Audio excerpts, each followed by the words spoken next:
करती हुई दिखाई नहीं पड़ रही है। उत्तर प्रदेश के जिला संभल में स्थित कस्बा बहजोई में पिछले बुधवार को एक मामला प्रकाश में आया था, जिसमें एक किराना स्टोर द्वारा, जो कि एक ठाकुर है, हिंदू है, उसने एक मुस्लिम को किसी दूसरे का बच्चा 2 लाख से ज़्यादा समथिंग में सेल कर बेच दिया था। वो बच्चा किसी हमारे हिंदू ही भाई का था, गरीब परिवार से था। उस बच्चे को उस ठाकुर किराना स्टोर वाले ने किसी मुस्लिम को बेच दिया था, जो कि उस मुस्लिम को पहले से ही 7 बच्चे हैं, जो भी लड़के हैं, 7 के साथ। वहीं रविवार को संभल के थाना एनचौड़ा कंबो गांव स्थित श्री कल्की धाम में आयोजित महायज्ञ में बीजेपी के पूर्व सांसद बृजभूषण सिंह ने आहुति दी। कल्की पीठाधीश्वर आचार्य प्रमोद कृष्णम ने उनका स्वागत किया। उन्होंने प्रधानमंत्री नरेंद्र मोदी द्वारा रखी गई आधारशिला वाले स्थान के दर्शन भी किए।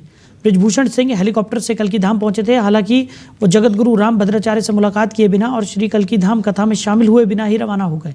कल्की धाम निर्माण पर बृजभूषण सिंह ने कहा कि वो इसे एक सौभाग्यशाली घटना मानते हैं। उन्होंने विश्वास पर जोर देते हुए कहा कि यदि गुरुदेव को विश्वास है और प्रधानमंत्री ने इसी विश्वास के आधार पर आधारशिला रखी है तो ये पर्याप्त है कि कल्की भगवान का अवतार इस धरती पर होगा, इसमें कोई संदेह नहीं है। 18 साल के लंबे संघर्ष के बाद शुरू हुए निर्माण पर पूर्व सांसद ने कहा कि बिना संघर्ष के किसी भी उद्देश्य में मज़ा नहीं आता, संघर्ष ही निखारता है। उन्होंने इसकी तुलना राम मंदिर निर्माण से करते हुए कहा कि राम मंदिर का भी विरोध हुआ था, लेकिन वो बन गया। विरोध करना उनका फ़र्ज़ है और निर्माण कराना हमारा फ़र्ज़ है। पश्चिम बंगाल के मुर्शिदाबाद में टीएमसी से निष्कासित विधायक हुमायूं कबीर द्वारा बाबरी मस्जिद निर्माण पर दिए बयान पर बृजभूषण सिंह ने प्रतिक्रिया दी। उन्होंने कहा कि ये एक ऐसी परंपरा बन गई है जहां लोग नाम और प्रसिद्धि पाने, साथ ही सुरक्षा हासिल करने के लिए विवाद खड़ा करते हैं। बृजभूषण सिंह ने आगे कहा कि जिन लोगों के बयानों से समाज में पीड़ा पहुंचती है, टकराव पैदा होता है या संप्रदायों में टकराव होता है, सरकार को पहले यह निर्धारित करना चाहिए कि उन्हें सुरक्षा न दी जाए। संभल में 11,000 वोल्टेज की हाई टेंशन लाइन पर काम कर रहे ठेकेदार का प्राइवेट लाइनमैन करंट लगने से झुलस गया। घटना संभल कोतवाली क्षेत्र के गांव शाहबाजपुर सूरा नगला की है, जहां करंट लगने के बाद लाइनमैन लाइन के खंभे से करीब 20 मिनट तक लटका रहा, जिसका वीडियो सामने आया है। बिजली घर को सूचना देने के बाद लाइन बंद कराई गई। तो हालांकि शटडाउन लेने के बाद ही लाइन पर काम किया जा रहा था, लेकिन अचानक से विद्युत विभाग की लापरवाही के चलते 11,000 वोल्टेज लाइन में विद्युत करंट दौड़ने लगा। बड़ी मशक्कत के बाद घायल प्राइवेट लाइनमैन को खंभे से उतारकर घायल अवस्था में इलाज के लिए संभल मेडिकल कॉलेज में भर्ती कराया गया। हालत में सुधार नहीं होने पर मेरठ रेफर कर दिया गया, लेकिन इसमें विद्युत विभाग की लापरवाही निकलकर सामने आ सकती है, जिसमें 2 युवकों की जिंदगी को मौत के मुंह में धकेल दिया। उधर सीतापुर में प्रशासन ने रविवार को अतिक्रमण के खिलाफ सख्त कार्रवाई की। कई बार नोटिस देने के बावजूद अवैध कब्जे नहीं हटाए जाने पर जिलाधिकारी के निर्देश पर ताबड़तोड़ बुलडोजर अभियान चलाया गया। ये कार्रवाई शहर के लालबाग से लेकर रोडवेज क्षेत्र तक फैली रही, जहां सड़क किनारे बनी दुकानों और अवैध निर्माणों को मौके पर हटाया गया। अभियान के दौरान तहसील प्रशासन, नगर पालिका की टीम, राजस्व विभाग और भारी संख्या में पुलिस बल मौजूद रहा, ताकि किसी भी तरह की अव्यवस्था या विरोध को रोका जा सके। प्रशासन ने स्पष्ट चेतावनी दी है कि शहर की साफ सफाई और यातायात व्यवस्था को सुधारने के लिए अतिक्रमण किसी भी स्थिति में बर्दाश्त नहीं किया जाएगा। अधिकारियों ने बताया कि ये अभियान आगे भी जारी रहेगा और जिन लोगों ने अभी तक स्वेच्छा से अतिक्रमण नहीं हटाया है, उनके खिलाफ भी कड़ी कार्रवाई की जाएगी। उधर कुवैत में रहकर नौकरी करने वाले आमिर व दानिश के SIR फॉर्म भरने को लेकर प्राथमिकी के मामले में सियासत तेज हो गई है। आम आदमी पार्टी से राज्यसभा सांसद संजय सिंह ने आरोपी नूरजहां के घर पहुंचकर उनसे बात की। इसके बाद कहा कि वो मुसलमानों को डराने का प्रयास है, वो इस मुद्दे को संसद में उठाएंगे। रविवार शाम लगभग 7 बजे संजय सिंह व आप के प्रदेश प्रवक्ता नूरजहां के घर पहुंचे। उनसे बातचीत के बाद मीडिया से उन्होंने कहा कि मुकदमा दर्ज किए जाने से विदेश में आजीविका कमाने वाले रामपुर के हजारों प्रवासी मजदूरों के परिवारों में भय का माहौल उत्पन्न हो गया है। संजय सिंह ने कहा कि मुल्क के करोड़ों लोग रोजी रोटी कमाने के लिए दूसरे देशों में काम करते हैं, बिना किसी अन्य देश की नागरिकता लिए हुए। ऐसे में इस प्रकार की कार्रवाई से डर का वातावरण बन गया है। कहा कि किसी भी भारतीय नागरिक की नागरिकता पर कोई सवाल नहीं उठने दिया जाएगा। उधर क्षेत्र के बाबूगंज BOB बैंक के पास तेज रफ्तार वाहन से हादसा हो गया। बता दें कि यहाँ महिला थाने की सरकारी गाड़ी ने बाइक सवार को ठोक दिया, जिसके चलते बाइक के परखच्चे उड़ गए। बता दें कि गंभीर हादसे में बाइक सवार एक युवक की मौत हो गई और दूसरे को जिला अस्पताल में भर्ती करा दिया गया। बताया जा रहा है कि टक्कर इतनी ज़बरदस्त थी कि बाइक सवार युवक बाइक से दूर जाकर गिरा। सूचना मिलते ही कोतवाली पुलिस मौके पर पहुंच गई। वहीं बिजनौर के नूरपुर के गांव में गुलदार पिंजरे में कैद हो गया। बता दें कि गुलदार को फंसाने के लिए वन विभाग की टीम ने पिंजरा लगाया था। गुलदार के पिंजरे में कैद होने से ग्रामीणों ने राहत की सांस ली है। गुलदार के पिंजरे में कैद होने पर ग्रामीणों की भीड़ जमा हो गई। लोगों ने मोबाइल से गुलदार की वीडियो भी बनाई, साथ ही वन विभाग को सूचना भी दी। उत्तर प्रदेश में आईएएस अधिकारी और फूड कमिश्नर अनामिका सिंह ने स्वैच्छिक सेवानिवृत्ति यानी कि वीआरएस ले लिया है। बता दें कि अनामिका केंद्र में डेपुटेशन पर जाना चाहती थी, लेकिन एनओसी नहीं मिल पाने की वजह से वो खुश नहीं थी। सूत्रों के मुताबिक केंद्र में डेपुटेशन नहीं मिलने से नाराज होकर उन्होंने स्वैच्छिक सेवानिवृत्ति ली है। अनामिका सिंह यूपी के तेज तर्रार और बेहद सक्षम अधिकारी मानी जाती थी। उन्होंने अपने प्रशासनिक करियर में अलग अलग विभागों में अहम जिम्मेदारियां निभाई हैं। यही नहीं, पूर्व में वो नीति आयोग में डायरेक्टर के पद पर भी रह चुकी हैं। वहीं मुख्यमंत्री योगी आदित्यनाथ आए दिन कमियों को सुधारने और लोगों की मांग पूरा करने के लिए जनता दर्शन करते हैं, जिसके चलते उन्होंने सोमवार को अपने सरकारी आवास कालिदास मार्ग लखनऊ में आयोजित जनता दर्शन में लोगों की समस्याओं को सुना और संबंधित अधिकारियों को प्राथमिकता के साथ जन समस्याओं के शीघ्र निराकरण के निर्देश भी दिए। साथ ही कहा कि लोगों की समस्याओं को जल्द सुना जाए।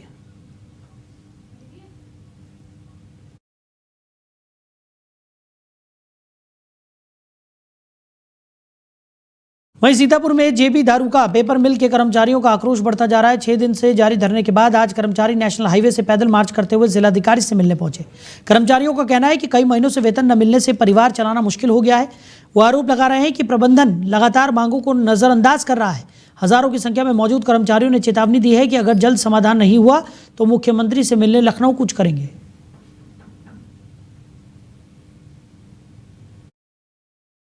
मैं अशोक कुमार सिंह जेबी दारू का पेपर मिल का छोटा सा एक कर्मचारी हूं। आज 2 महीने हो गए हैं, ये तीसरा महीना चालू हो गया है दिसंबर का। हम लोगों को न कोई वेतन मिला है, न कोई संतोषजनक उत्तर मिला है। फैक्ट्री बंद करके मालिक लोग चले गए हैं।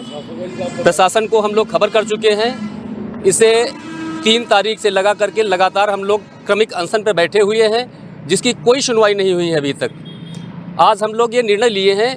हमने इससे पहले जो है LIO एक डिपार्टमेंट होता है, उसको हम सूचना दे चुके हैं।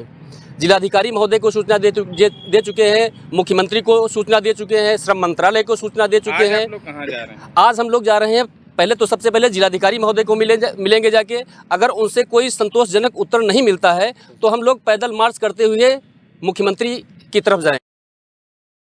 उत्तराखंड के मुख्यमंत्री पुष्कर सिंह धामी अल्मोड़ा जनपद के द्वाराहाट पूर्व केंद्रीय रक्षा राज्य मंत्री के बड़े भाई के निधन पर श्रद्धांजलि अर्पित करने पहुंचे।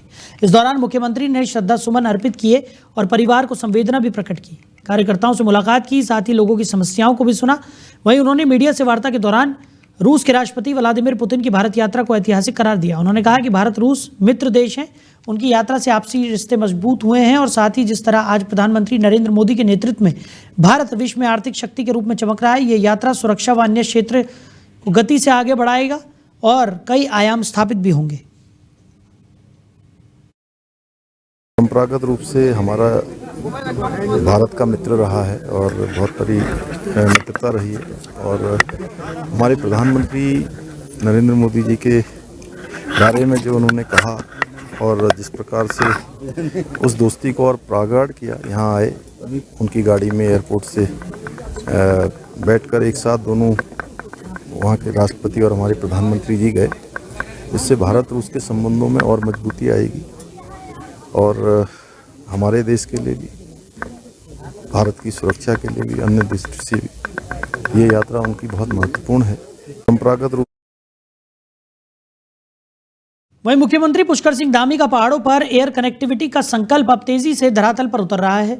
कुमाऊं मंडल के बाद अब गढ़वाल मंडल में भी हवाई सेवाओं का अध्याय शुरू हो गया है। बीते शनिवार को जौलीग्रांट एयरपोर्ट से गढ़वाल मंडल के प्रमुख शहर देहरादून, टिहरी, श्रीनगर और गौचर के लिए हवाई सेवा की शुरुआत हुई। इन नए रूटों के शुरू होने से पूरे क्षेत्र में नई ऊर्जा और उत्साह का माहौल है। सीएम धामी की पहल पर रीजनल कनेक्टिविटी स्कीम के तहत नई 6 सीटर हेली सेवा की शुरुआत की गई है, जो गढ़वाल मंडल के प्रमुख शहरों को सीधे राजधानी से जोड़ने का काम करेगी। नई हेली सेवा देहरादून से नई टिहरी के कोटी कॉलोनी हेलीपैड, श्रीनगर और गौचर के लिए प्रतिदिन 2 उड़ानें संचालित करेगी। इससे यात्रा समय में बड़ी कमी आएगी। साथ ही इन क्षेत्रों में आवागमन और सुविधाजनक सफर होगा। राज्य सरकार का कहना है कि इन सेवाओं से न केवल पहाड़ी इलाकों की कनेक्टिविटी बेहतर होगी, बल्कि पर्यटन, रोजगार और आपदा प्रबंधन के क्षेत्रों में भी बड़ा सुधार देखने को मिलेगा। यात्रा कर रहे यात्रियों ने बताया कि इस हेली सेवा से न केवल सफर आसान हुआ है, बल्कि इससे पर्यटन को बढ़ावा, स्थानीय लोगों के लिए तेज आवाजाही और व्यापारिक गतिविधियों को भी नई गति मिल रही है। मैं अभी देहरादून एयरपोर्ट पर खड़ा हूँ और मुझे गोपेश्वर जाना था, और जिसके चलते द हेरिटेज एविएशन के द्वारा जो फ्लाइंग की जो सुविधा दी जा रही है, उसके चलते मैंने अपना टिकट बुक किया और गौचर पहुंचने का काम किया गया। मैं धन्यवाद करता हूं धामी सरकार का, हेरिटेज एविएशन का, प्रधानमंत्री मोदी जी का, कि ये जो रीजनल सेवा पूरे प्रदेश के अंदर चलाई जा रही है, बहुत उत्तम और बहुत ही सराहनीय है। इस प्रकार की पहल हेरिटेज एविएशन के द्वारा जो की जा रही है। वहीं सिख अधिवक्ता पर विवादित शब्द बोलने के बाद पूर्व कैबिनेट मंत्री हरक सिंह रावत आज पांवटा साहिब गुरुद्वारा पहुंचे, जहां उन्होंने गुरु ग्रंथ साहिब के सामने अरदास कर माफी मांगी और जोड़ा घर व लंगर में सेवा भी दी। कोर्ट परिसर में हुए कार्यक्रम में अनजाने में निकले शब्दों पर उठी नाराजगी के बाद रावत बार काउंसिल भी पहुंचे, जहां उन्होंने अधिवक्ताओं से बातचीत कर कहा कि उनकी मंशा किसी समाज को आहत करने की नहीं थी।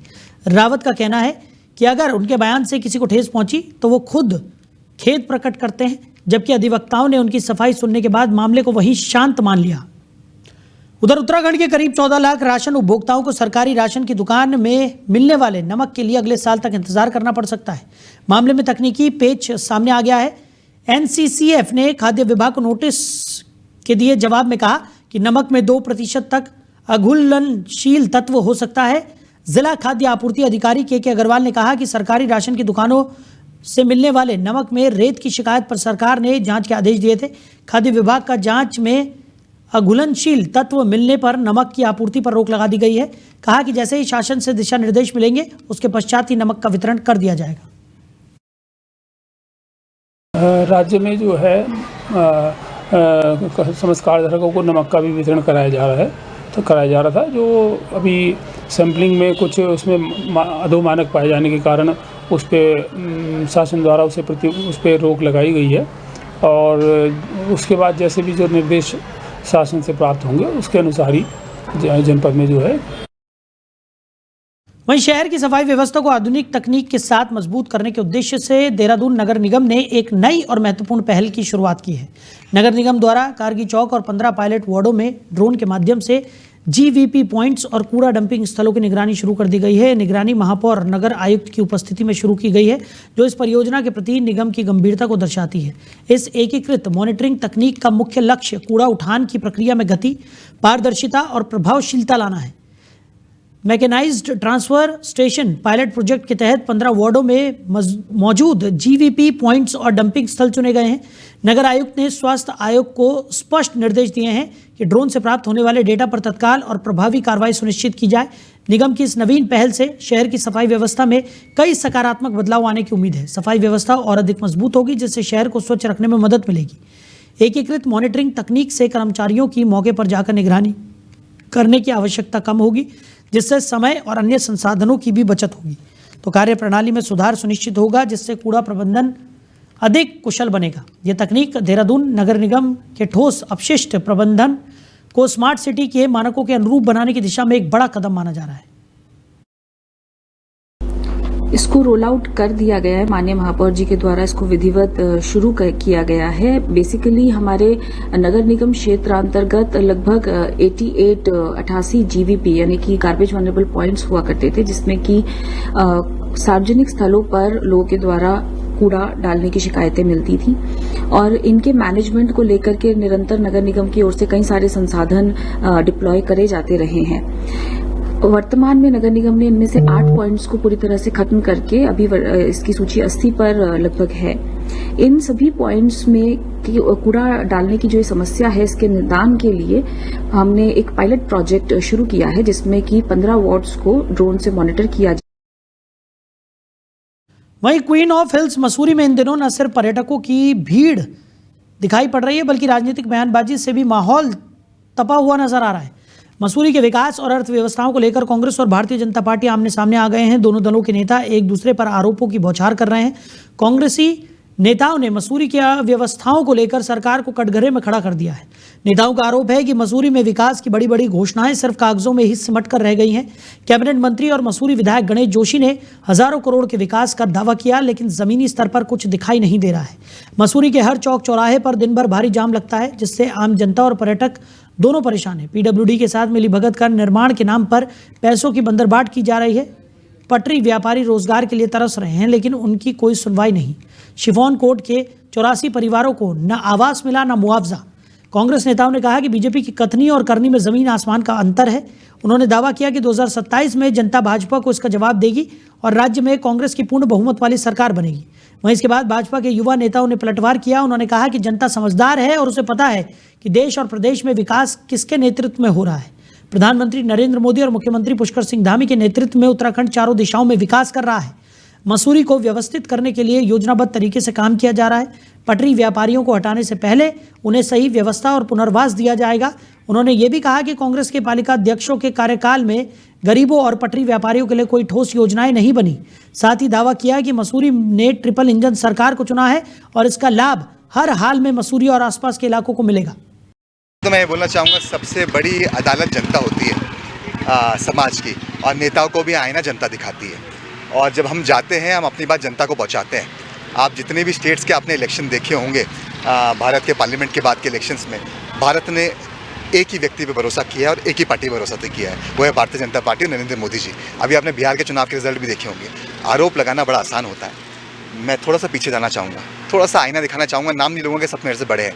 जब मेरे पिताजी अध्यक्ष हुआ करते थे और जब वो यहाँ प्रोजेक्ट्स लेके आते थे, चाहे ट्रैम ट्रेन हो, श्री रविशंकर जी की यूनिवर्सिटी हो, बिरला जी का हॉस्पिटल हो, तब यही कांग्रेस के नेता, यही विपक्ष टांग खींचते थे, विधानसभा में टांग खींचते थे, रोड पे आते थे, जनता को बरगलाते थे। तो तब विकास क्यों नहीं होने दिया? आज स्थिति है कि जब से लगे 2 साल से पूरे शहर की स्थिति बड़ी खराब हो गई। फिर ये रख रखाव के लिए पालिका ने पीडब्ल्यू को दे रखी है। आप देखिएगा कि जहाँ तक तारकोल है वहाँ तक व्हाइट पट्टी मान दी, जबकि कभी माल रोड में ऐसा नहीं हो। माल रोड आर पार है, जितनी भी है, उससे ये संकेत मिलता है पर्यटकों को कि शायद जो व्हाइट पट्टी है इसके बाद जो है ये पार्किंग का स्थल है, और पार्किंग होती है। न शासन प्रशासन, स्थानीय प्रशासन कोई इस ओर विशेष ध्यान नहीं दे रहा। पुल बना है मसूरी से नीचे, वहाँ पर जाम इतना बुरा है कि मैं सोचती हूँ कि जब अभी सीजन शुरू होगा, सीजन तो वैसे हमेशा ही रहता है, लेकिन जब सीजन शुरू होगा तब वहाँ पे क्या हाल होगा। तो पदचिन्हों पर भी उनके चलने की कोशिश करनी होगी। जो अभी मौजूदा सरकार है, मौजूदा मंत्री जी हैं, उनको किसी की बात ही नहीं समझ में आ रही है। हम तो बोल ही सकते हैं, और जब हम बोलते हैं तब इनको कड़वा लगता है। तो हम तो आए हैं, तो हम तो इस महामानव के आगे खड़े होकर के हाथ जोड़ करके प्रार्थना कर रहे हैं भाई जोशी जी से कि जोशी जी कम से कम यहाँ पर इतनी जो परेशानियां हैं उसके ऊपर गौर नजर कर लीजिए। अगर गाड़ी से उतर गए हों आप नीचे और हवाई जहाज से आप नीचे उतर गए हों, लेकिन उनको सुनाई नहीं दे रहा है। वहीं उत्तराखंड में राज्य विधिक सेवा प्राधिकरण के द्वारा हरिद्वार में नशा मुक्त भारत अभियान के तहत जागरूकता एवं बहुउद्देशीय शिविर का आयोजन किया गया, जिसमें उच्च न्यायालय नैनीताल के मुख्य न्यायाधीश उपस्थित रहे। उन्होंने कहा कि प्रदेश और देश में नशा मुक्ति के खिलाफ काफी अभियान चलाए जा रहे हैं। उन्होंने आशा व्यक्त की इस अभियान से लोगों में जागरूकता आएगी, साथ ही हमारा प्रदेश नशा मुक्त होगा। उन्होंने इस सफल आयोजन के लिए आयोजकों को बधाई दी। राज्य विधिक सेवा प्राधिकरण के सदस्य ने कहा कि आज का कार्यक्रम विशेष रूप से देश में बढ़ रही नशे की प्रवृत्ति के खिलाफ लोगों को जागरूक करना था। उन्होंने कहा कि हमारा उद्देश्य है कि युवा पीढ़ी नशे से दूर रहे और ड्रग्स के खिलाफ आम आदमी भी जागरूक हो। उन्होंने कहा कि नालसा द्वारा आयोजित इस अभियान में युवाओं को नशे से दूर रखने के लिए आज ये कार्यक्रम आयोजित किया गया। इसके अलावा प्राधिकरण का उद्देश्य लोगों को विधिक साक्षरता उपलब्ध कराना है, ताकि वो अपने कानूनी अधिकारों को जान सकें और उन्हें सस्ती, सुलभ और ज़रूरतमंद लोगों को मुफ्त में कानूनी सेवा उपलब्ध हो सके। उन्होंने माना कि नशा मुक्ति अभियान में सिस्टम को भी मजबूत बनाना होगा और कोई अकेला व्यक्ति इस अभियान को सफल नहीं बना सकता। इसमें सभी का सहयोग जरूरी है। सिस्टम में व्याप्त खामियों को दूर करके हम लक्ष्य को प्राप्त कर सकते हैं। इस अवसर पर कई विभागों और सहायता समूह द्वारा उनके उत्पादों के स्टाइल भी लगाए गए, जिनका उद्देश्य आम लोगों को स्थानीय उत्पादों को सुलभ करना है। साथ ही साथ स्वयं सहायता समूह से जुड़ी महिलाओं तथा लोगों की आय को बढ़ाना है, साथ ही उनको बाजार उपलब्ध कराना है। शिविर में कई संस्थाओं द्वारा स्टॉल भी लगाए गए और अभियानों के संबंध में यहाँ पर प्रदर्शनियाँ लगाई गई। इसके अलावा बच्चों ने चित्रकला प्रदर्शनी में भी भाग लिया, जिसमें विभिन्न प्रकार की कलाकृतियाँ एवं चित्र बनाए गए, जिसमें नशा मुक्ति तथा शिक्षा को जरूरी बताते हुए बच्चों के चित्र बनाए और शिक्षा एवं नशा मुक्ति के खिलाफ संदेश देने का भी प्रयास किया गया। ये नालसा की एक स्कीम है, डॉन स्कीम, जो ड्रग अवेयरनेस स्कीम है 2025 की, उस पर फोकस्ड स्कीम है। और माननीय मुख्य न्यायाधीश महोदय का ये निर्देश था कि एनडीपीएस से जो प्रभावित लोग हैं, नार्कोटिक ड्रग्स और साइकोट्रॉपिक सब्सटेंस, उनको चिन्हित किया जाए और खासकर कॉलेजेज जो युवा वर्ग है उनको चिन्हित करके उनके संबंध में ऐसा अभियान चलाया जाए जिससे हम उन लोगों को नशे के दुष्प्रभाव से बचा सकें। मुख्य उद्देश्य इस कैंप का यही था। इस कैंप के माध्यम से हमने बहुत सारे गवर्नमेंट स्टॉल्स लगाए। आज कार्यक्रम ये आज जो था ये एक कंसल्टेटिव कम मल्टीपर्पज लीगल लिटरेसी कैंप था, जिसमें माननीय मुख्य न्यायाधीश हमारे माननीय उच्च न्यायालय द्वारा शिरकत की गई थी और साथ ही साथ जस्टिस संध्याजी थे। यहाँ मेन जो पर्पज था वो आज हमारी जो एक डॉन है जिसे drugs awareness and wellness navigation scheme कहते हैं, इस थीम पर आधारित ये मल्टीपर्पज कैंप था। यहाँ तमाम जो प्रोग्राम्स भी हुए वो चाहे इसमें हम कहें कि जितने हमारे वक्ता थे उन सभी ने नशे की रोकथाम हेतु क्या हमारे राज्य का आंकड़ा है नशीले पदार्थों। It was a wonderful experience, and the objective was to raise the awareness in the fight against narcotic drugs, and the district administration, the police have played a very vital role and they have a great role to play in future also. Thank you. तो फिलहाल इस bulletin में मेरे साथ इतना ही। आप बने रहिए। नमस्कार।